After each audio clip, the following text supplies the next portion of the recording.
Hello दोस्तों, सभी लोगों को गुड इवनिंग। कैसे हो भाई सभी लोग? आशा करते हैं सभी लोग स्वस्थ और एकदम मस्त होंगे। और जो हम लोग होम गार्ड वैकेंसी की भर्ती का इंतज़ार कर रहे थे, अब वो इंतज़ार भी ख़त्म हुआ है और आवेदन शुरू भी हो गए हैं। 18 इसमें जो कुल पद रखे गए वो तुम्हारे कितने 41,424 रखे गए हैं दोस्तों। और आवेदन की जो तिथि रखी गई वो 18 तारीख 11वां महीना 2025 से शुरू होंगे। और अंतिम तिथि कितनी है? 17 तारीख 12वां महीना 17 तारीख 12वां महीना 2025। तो इन तिथियों के बीच में आप आवेदन कर सकते हो। और इसमें जो फीस रखी गई है ओबीसी, जनरल, एससी और ईडब्ल्यूएस के लिए 400 रुपये। एसटी के लिए जो फीस रखी गई वो कितनी है? 300 रुपये दोस्तों। ठीक है।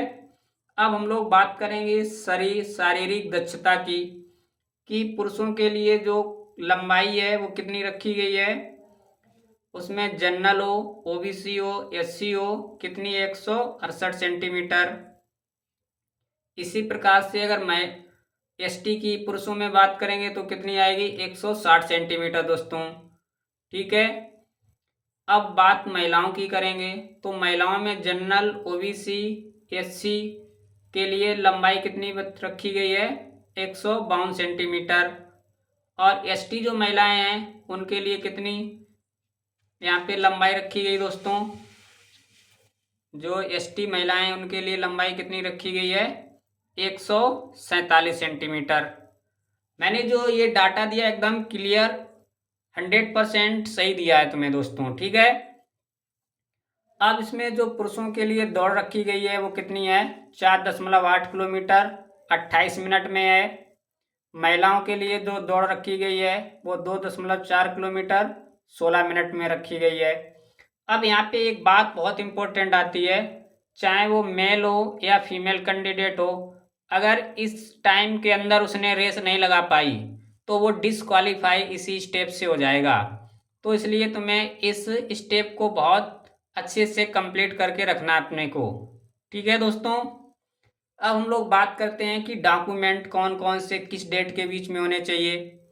तो जो डॉक्यूमेंट हैं, जाति प्रमाण पत्र और निवास प्रमाण पत्र, वो 1 तारीख चौथो महीना 2025 से और जब तक तुम आवेदन करो उस डेट के बीच में होने चाहिए।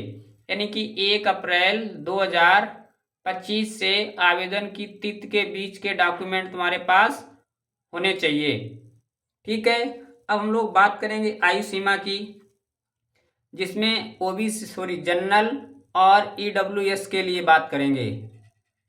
तो उसमें किसी भी व्यक्ति का यदि जन्म 1 तारीख 7वां महीना 1995 से फिर 1 तारीख 7वां महीना 2007 के बीच में अगर यदि हुआ है तो वो व्यक्ति आवेदन कर सकता है।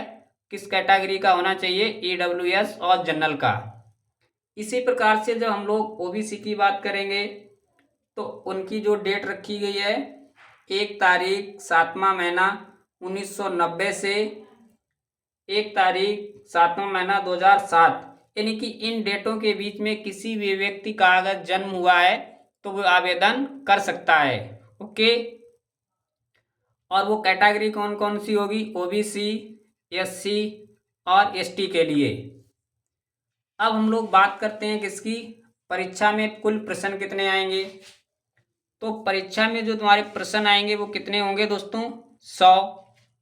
कितने? 100 प्रश्न होंगे। और कुल अंक कितने होंगे? 100। यानी कि एक प्रश्न तुम्हारा 1 नंबर का होगा। और समय कितना दिया जाएगा? 2 घंटे दिए जाएंगे।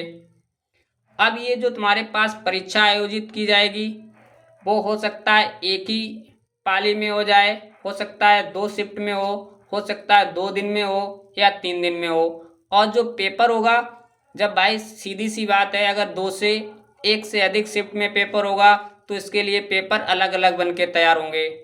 ठीक है दोस्तों।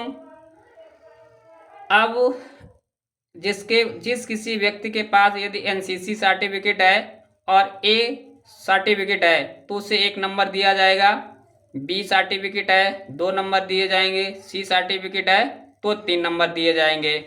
ठीक है। अब इस पूरी भर्ती के लिए 4 स्टेपें क्लियर की गई हैं। पहले नंबर पे पेपर, फिर पीटी और दौड़ उसी में आ जाता है। फिर 3rd नंबर पे क्या होगा, कागज डॉक्यूमेंट वेरिफिकेशन, और उसके बाद फिर क्या होगी, फाइनल मेरिट बन के तैयार होगी। तो अगर इतना तुम्हें करने का जुनून है तभी इसमें तुम अप्लाई करो, वरना अगर इतना कुछ करने का जुनून नहीं है तो अप्लाई ना करें। और एक खास बात यह है कि जो व्यक्ति जिस जिले का कैंडिडेट है उसी जिले में वो आवेदन कर सकता है, और इस पूरी भर्ती प्रक्रिया में कोई भी अदर स्टेट का स्टूडेंट भाग नहीं ले सकता है, और सिर्फ यूपी के ही स्टूडेंट इसमें भाग लेंगे।